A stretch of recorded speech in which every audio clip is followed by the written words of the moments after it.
This is Julie Green on screen. She is a member of the Trump religion. I don't mean just Trump supporters. I mean actual full-fledged real theology behind Trump, okay? They have freaked out since he was convicted on 34 fraud charges. So I want to tell you guys about the Trump theology, what they believe, how they arrive at their conclusions, and how they absolutely lost it over his convictions. We actually got some hilarious clips out of this. By the way, Julie Green is big. She's got 500,000 subbies on Rumble, I think, something like that. Extremely influential. Gets millions of views per month. Millions. All right, listen to what she said here. This is the day before Trump was convicted, before the jury decided. Breaking news will be heard that will rattle the enemy's camp. Innocent. This ruling will be heard. She's reading a message that God gave to her, by the way. This is a prophecy from God. That's why she's like looking down and speaking so kind of robotically or whatever. God said to her, I want you to deliver this message to my kingdom, to the people in my audience or whatever. Trump will be found innocent. The case has fallen apart. Their last-ditch effort. See, she has to get it exact because it's from God. Effort did not work for President Trump. They cannot put him in jail now as the last indictment falls apart. What are you talking about? Last indictment hasn't fallen apart. Last indictment hasn't fallen apart. As a matter of fact, even if this one had been not guilty completely on all charges, he would still have other felonies he has to deal with in Georgia and federally. What do you mean it fell apart? Watch how things dramatically take place to stop your election. And my David from taking back the seat of the president. My David, God's David, I guess, is supposed to be Trump, of course. That's part of the theology. They believe he's like David from the Bible, the Old Testament. But your enemies cannot stop the freight train coming against them because it's me, saith the Lord of hosts. Why does she drag it out like that? Whatever. So that was Julie Green. She prophesied before the conviction, before Trump's conviction, that there would be no conviction. Not for nothing, but there is a remedy for false prophets outlined in the Bible. I don't believe in that. I don't want the death penalty for anybody, ever. But if she believes in the Bible and she's doing this whole prophecy thing, it seems to me that like false prophecy came along with the death penalty, right? When the instructions were outlined in the Old Testament about how to go about being a prophet and how prophets work and all that. So how did she respond after Donald Trump was convicted? This was her response the very next day.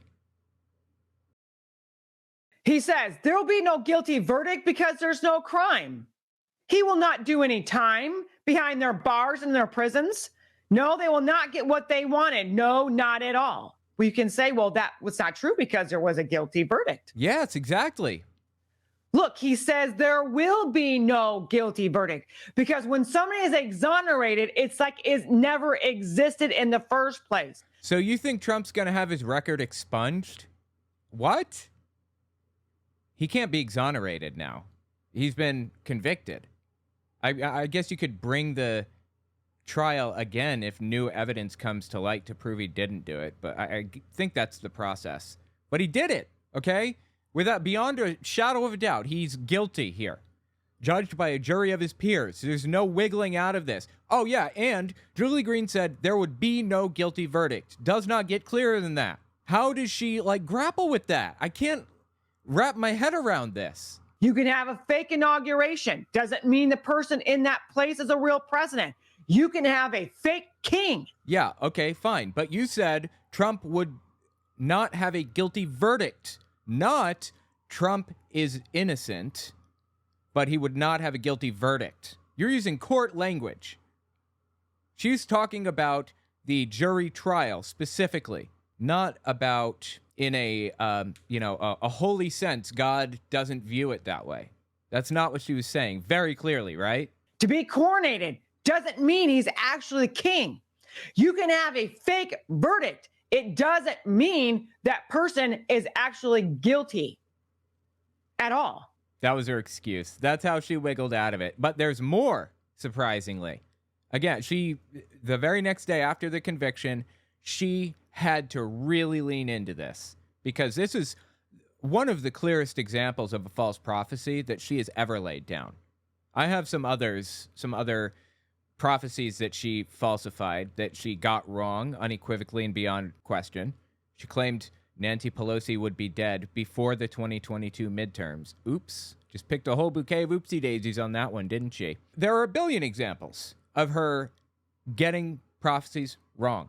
Keep listening here. She tried to lean into it even more, surprisingly. Quick interjection, this won't take long, I promise. I'd appreciate it if you watched to the end of the video, or at least a couple extra seconds, because YouTube bases its algorithm off of watch time. The more watch time a video has, the further the video will go. Also, take a look at my website, owenmorgan.com. I'm selling my book, Understanding Jehovah's Witnesses, 400 pages, and my second book, 100 Questions for Jehovah's Witnesses, which is about 80 pages. And you can find them both there on the website. Audio form, ebook form, whatever. It's about my experiences within the religion and the history of the religion generally. The 100 questions are intended to challenge a religious leader, so I'd appreciate it if you give it a read. Okay, back to the video. Woe to the enemies of Almighty God.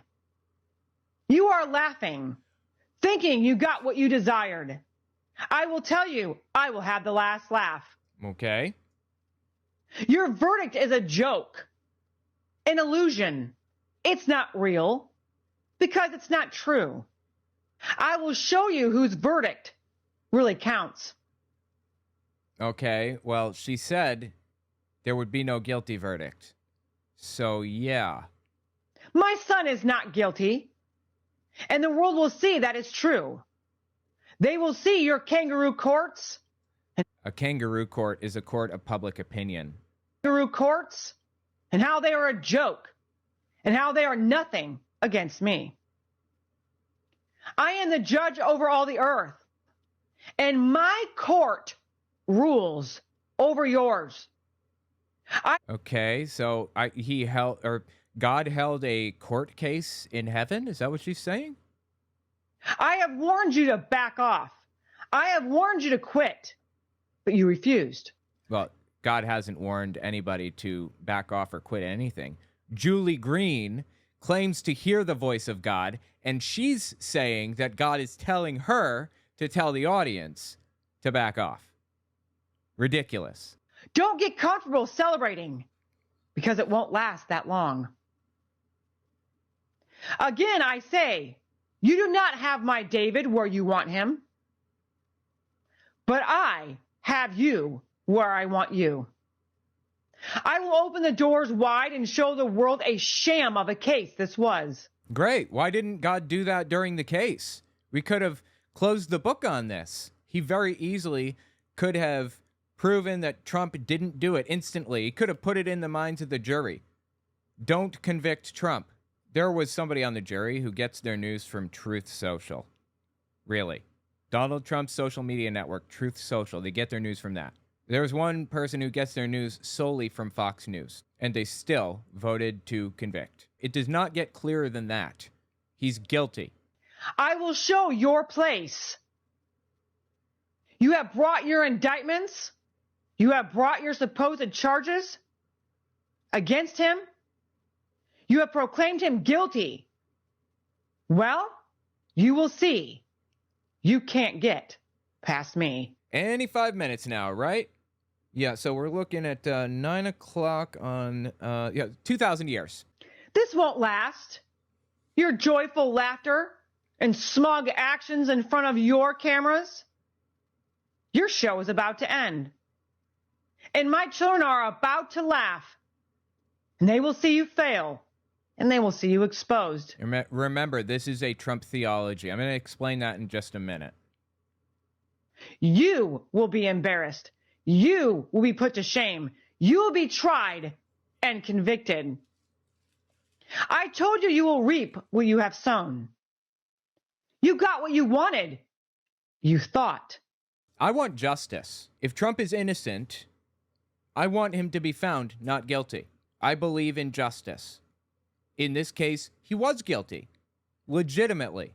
And I'm about to do to you what your judges, your lawyers, your court system, and your government, it will come crashing down, and you will scatter before me. Any 5 minutes. You are not in control of my David, his life, his family, his freedom, or this nation.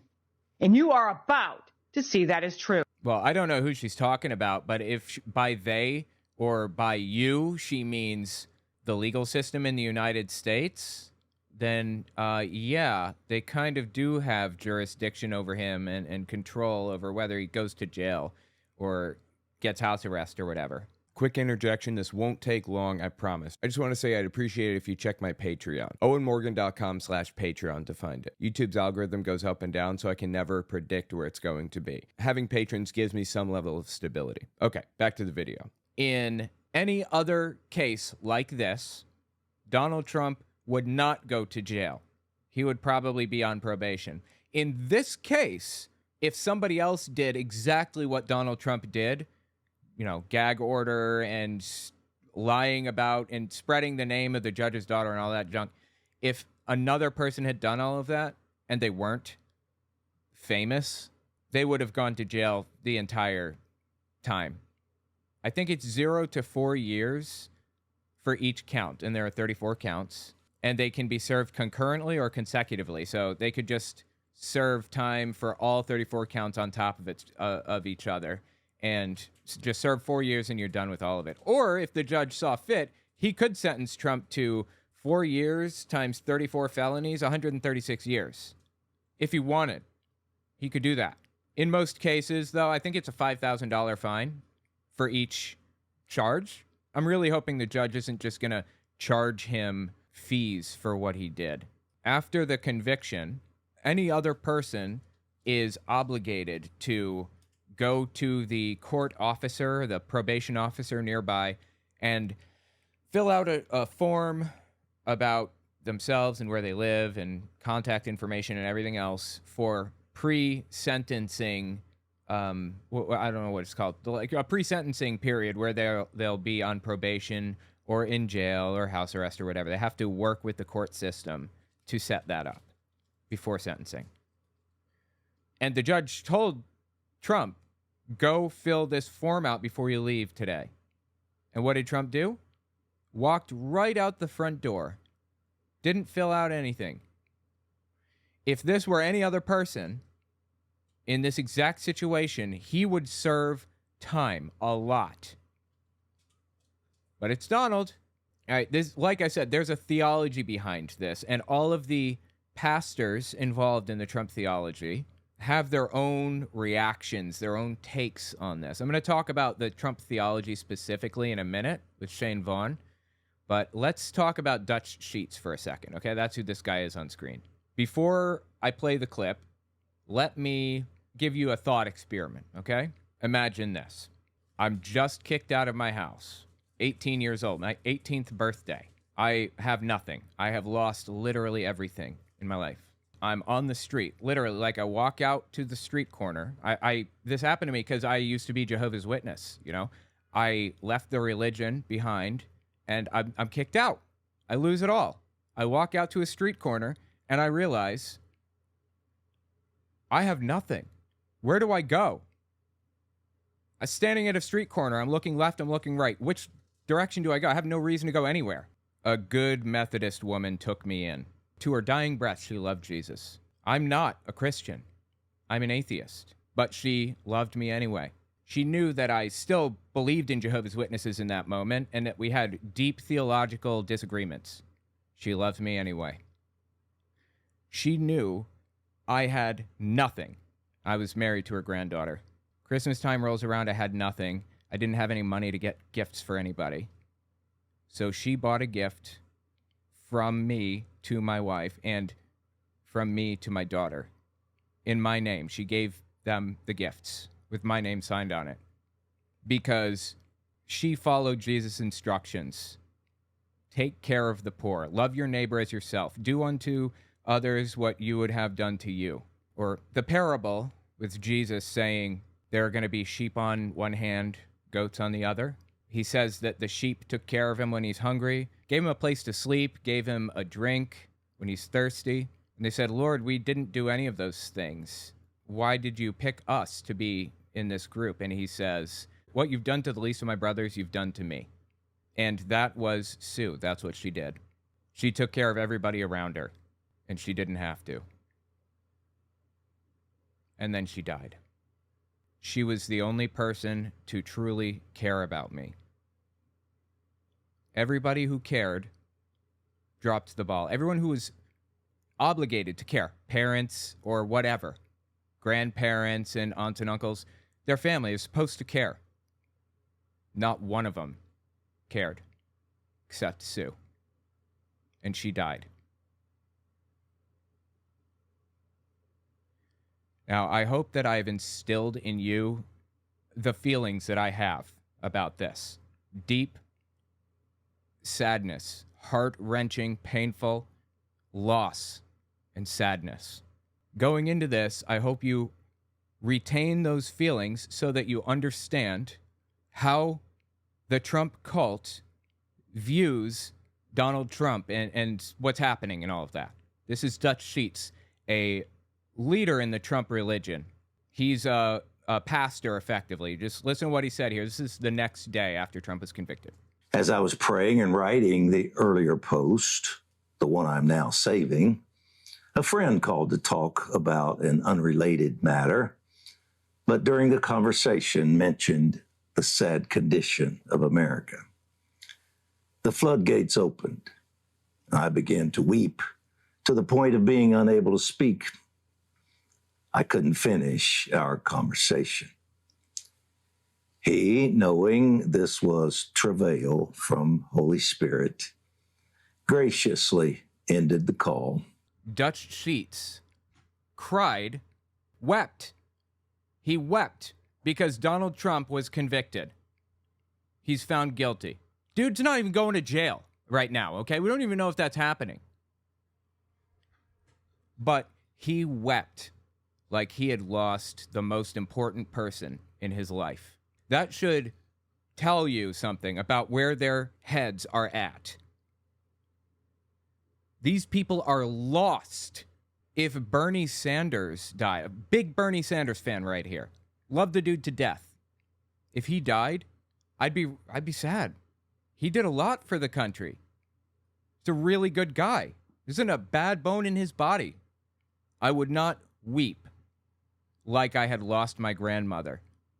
The only person to care about me, ever. It wasn't even my grandmother. She had no obligation to me. It's my kid's great-grandmother. And this guy feels so gutted that it apparently matches that.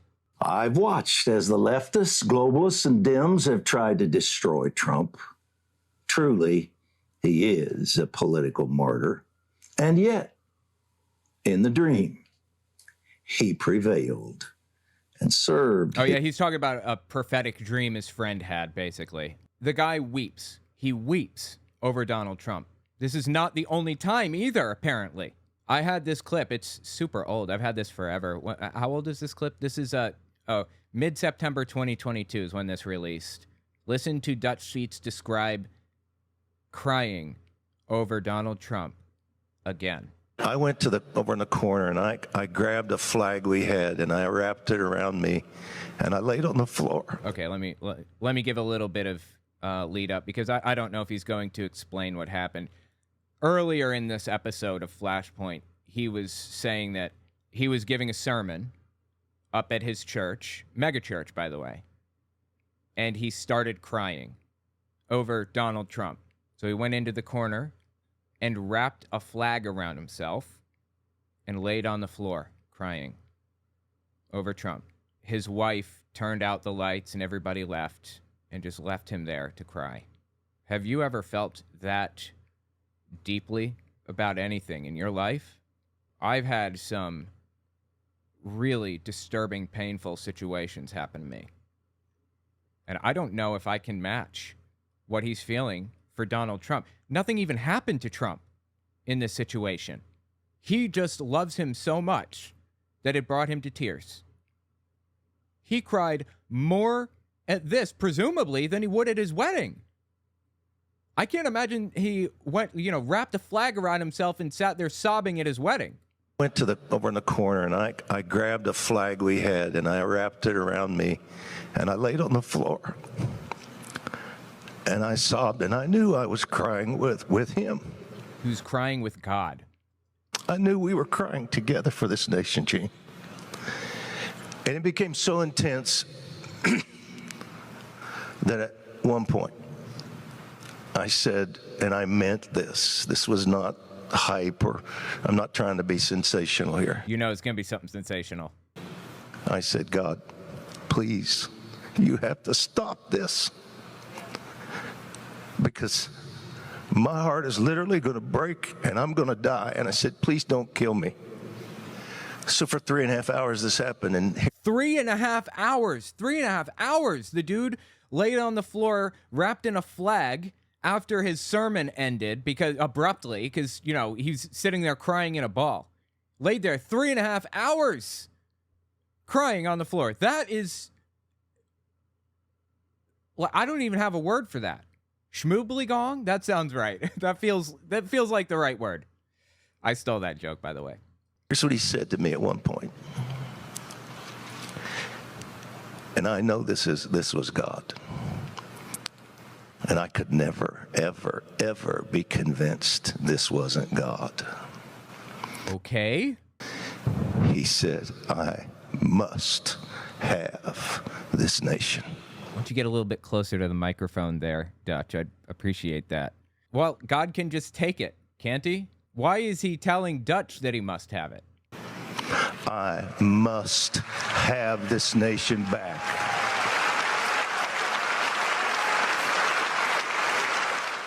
Wow. Jesus Christ on a cracker. Get help, for real.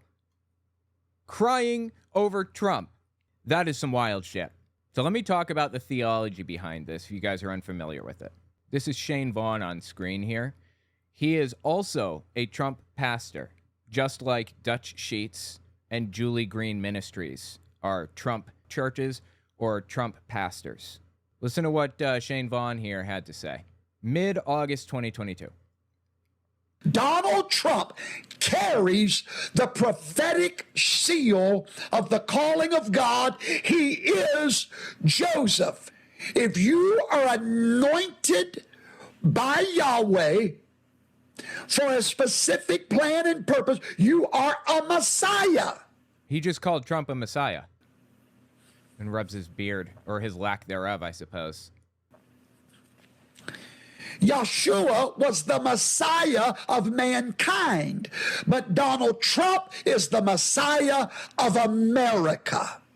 How did these people conclude that Trump is the Messiah? Guy on the right here is Kim Clement. He supposedly prophesied that Trump was going to run for president and win, and he's going to have 2 terms and all this other junk. And he prophesied it supposedly in 2014, I think. So about 6 months or a year before Donald Trump started actually full-blown campaigning. But Trump had been talking about it leading up to that for ever. He started ramping it up around that time, as a matter of fact, when Kim Clement prophesied this. Actually, it may have been in 2009 when Kim Clement first talked about it. I'm not sure. But Trump had been talking about it since the early 2000s or even the late 90s, when he went on a TV show with David Letterman or Oprah or whoever. He's talked about being president. So it honestly not a surprise that Kim Clement came up with this supposed prophecy. That's the basis for Shane Vaughn's belief that Donald Trump is the chosen man of God. But there's a lot more to it. So this is a clip from 2021, early November 2021. He's on Club 36. I think it's a TV show. And he explains the whole theology, lays it out here. And he wrote down, we are going, he wrote a course to New Israel, New Israel. I think he's talking about George Washington. New Israel. And when they came off the ship, they didn't plant an American flag. They planted the Christian flag. George Washington? The American flag didn't exist yet, did it? on the soil. They dedicated, George Washington knelt and prayed, dedicated America where the Twin Towers stand or stood. That's where America came into covenant with Yahweh, with God, was where the Twin Towers stand. Wow. No to all of that. There's a famous painting of George Washington kneeling, holding a sword, I think, maybe, and he's kneeling next to his horse in the forest. That's what Shane Vaughn's talking about. That painting is from the 1970s, and it's not a realistic depiction of history. It's wild to me that this guy can just go out here and say whatever, and people believe him. You hear the woman in the background? Wow, that's so interesting. Wow. Covenant with Yahweh, with God, was where the Twin Towers stand. Wow. Ain't that something? That is where George Washington prayed, right? There's a chapel right outside the Twin Towers. St. Paul's Chapel, yeah, that chapel's been there forever. George Washington didn't come into covenant with God at the Twin Towers. Like, what? Where George Washington, that picture of him praying by the horse, that's where it happened. That's where he dedicated our nation in covenant to God. If you will make us a great nation, deliver us from tyranny, then we will serve you. And he gave the nation to God at that point. Every signer of the Declaration of Independence were descendants of the tribes of Israel. This one is complicated. We can trace it. We know it. No to literally all of that. But it's an important premise, an important basis to the Trump religion. So here's the claim. Between the years 600 and 550 BCE, the book of Daniel talks about, though the book of Daniel was written in the year 164 BCE, it is set in another time, in 586 BCE, and it describes Nebuchadnezzar coming in and destroying Israel, destroying the temple, like Solomon's temple. When Nebuchadnezzar, the leader of the Babylonian Empire, destroyed the temple, he took a bunch of Jews into captivity as slaves. The Bible claims that it was some crazy high number, like all the Jews, or 90% of them or something. In reality, it was only between 5 and 20%, I think. It was a slow trickle after they started coming back, rather than a big wave of them moving from Babylon back to their homeland of Israel. And there were Israelite tribes that stayed in the area, in Jerusalem, Israel, that whole area. If any of this is true, it's a narrative that I'm getting from the Bible, so take it with a grain of salt. Nebuchadnezzar really did destroy the temple and really did take Jews into captivity. But if any of this is true, Jews did stay behind and formed a government in the area. It was a very small number of Jews that were taken as slaves by Nebuchadnezzar. Either way, Shane Vaughn claims that the ones that stayed behind, when all of that happened, they went up over the Caucasus Mountains and went to the British Isles and sailed to America as Anglo-Saxons and are now white people. Real Jews are white people. George Washington came to America to form out a covenant with God for America as a Jewish person in this guy's head. It's all fabricated. But that's an important factor here. There's a title called Son of Man in the Bible, the Old Testament. It talks about a Messiah who will come along, the Son of Man, and he's going to take over a kingdom for God and become like a cosmic judge, and the kingdom will stand forever. Jesus was believed to be the Son of Man, but he is believed to be by general Christianity. But he hasn't fulfilled his role as Son of Man yet. That's why he has to come back to spark Armageddon and set up this new kingdom. So Shane Vaughn is changing the belief from one where Jesus is the Son of Man to one where an American takes over the kingdom and forms it out and builds it into something great in place of Jesus. A white person sets this up. So New Israel has a leader that enters for 2 terms and then runs this kingdom forever. He believes that person, that Son of Man, is Donald Trump. The second coming of Jesus, not in personality, but in spirit. He's the second coming of Jesus. That's what he believes. And he's not the only one. Like I said, this is believed by Julie Green and Dutch Sheets and everybody else on stage with him here. Hank Kunneman on the right. We got Mike Lindell. Eric Metaxas and Gene Bailey. I'm not sure about Mike Lindell. I don't know what he believes. Maybe he just believes in Jesus. Who knows? But the other four definitely believe this. It's a complex, winding, bizarre, confusing theology. It doesn't make any sense, but that's the belief. And here's the thing you've got to understand about Israel. Most people think of Israel, when you say the word Israel, they think of Jews. I was a doctor of theology. No, he wasn't. I was the youngest ordained evangelist in America at 14 years old. No, that's Marjo Gortner at 4 years old. Wow. I've lived for the Lord my whole life. No, he was a life insurance salesman who defrauded a bunch of people, took their social security numbers and took out policies in their name and stuff, and served like 4 years in prison for it. So, wrong again. And I was dumb as a box of rocks and didn't know it. That I can believe. I actually have that on my soundboard. I've lived for the Lord my whole life, and I was dumb as a box of rocks and didn't know it. I love everything about it. At 40 years old, because I thought that a Jew meant Israel and an Israel meant Jew. Until I started studying my Bible, and I found out that the first mention of the word Jew in the Bible is them fighting against Israel. Like, I don't even know what he's talking about. He's coming up with some wacky justification for believing this. Wow. You hear the people in the back, like, they don't even care. Wow. When you come to understand that Israel is not Jews and Jews is not Israel, when you get that, here's what happens. All of a sudden, and I'll do it real fast, at one time, they were one nation. King Solomon died, King Jeroboam, King Rehoboam, there was a split. Yeah, Israel split into Israel, which had Samaria as its capital, eventually where Samaritans would come from. And Judah, or Judea, was on the south, and it controlled Jerusalem. That was its capital, I believe. And some tribes lived in Judah, some lived in Israel. I think the tribe of Judah and the tribe of Benjamin lived in Judea, the southern part. I don't know if any of that's actually really historically accurate. That's the Bible narrative at the very least. The Jews, the tribe of Judah, stayed in Jerusalem. You hear that whistle? He whistled when he said that. That is a wild whistle. I wish I could do that. Stayed in Jerusalem. They kept the Sabbath. That's why they're still identifiable. They kept the Sabbath. That kept them identifiable for these thousands of years.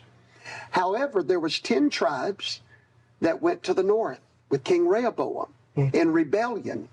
Those tribes crossed over the Caucasian mountains. They were captivated by the... There you go. So I guess he believes that the Jews were taken by the Babylonians, but it was only the tribe of Judah and Benjamin. And then the other 10 tribes went over the Caucasus Mountains.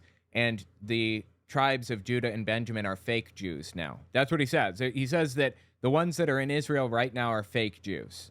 Those tribes crossed over the Caucasian mountains. They were captivated by the Germans. They crossed over the Caucasian... Oh, we're out of time. Oh, anyway. So they crossed over, I'll make it real quick. Where they wound up at was the Great British Isles, because the prophecy was that they would go to the Isles of the Sea. And from there, we find those tribes making their way to the United States of America. There's that whistle again. Wow, that is a wacky whistle. The United States of America. I wish I could whistle like that. I'm super sad now because I can't. Anyway, that's the Trump theology. That's what they believe. They being the Trump pastors, the Trump churches. You know, Shane Vaughn, Julie Green, Dutch Sheets, Hank Kunneman, all these other people. Now you have an idea of what we're dealing with. And I don't mean this flippantly that it's a theology. I mean it's actually a theology. Here's the screenshot of a book cover. I read this book on stream a while back, the whole thing beginning to end, and it was a slog, man. Oh my God, this guy, his head is gone. President Donald J. Trump, the Son of Man, the Christ, by Helgard Muller. He basically espoused all of these ideas about Trump. Anyway, tell me what you think about these poor fools. I'm so entertained by this, honestly. It's so interesting. Oh yeah, right before Donald Trump was convicted, Franklin Graham, Billy Graham's son, big televangelist, got on Twitter and said, "Today, join me in praying for former President, real Donald Trump. We pray that God's will be done." Was God's will done? It feels like it was, right? If you pray to God to have his will be done, and then something happens, you have to assume that's what God wanted, right? Otherwise, it's what you wanted. Seems like God wanted Joe Biden to win the election. Because when he didn't, all of those false prophets who claimed that he would had to come out and explain themselves, like Hank Kunneman. Whether you think I'm false or not, if that's what you think, then you can take your opinion and you can shove it. That's after the prophecy failed. Joe Biden was put into the presidency and Trump was convicted. Tell me what you think about it in the comments. I am so entertained by it.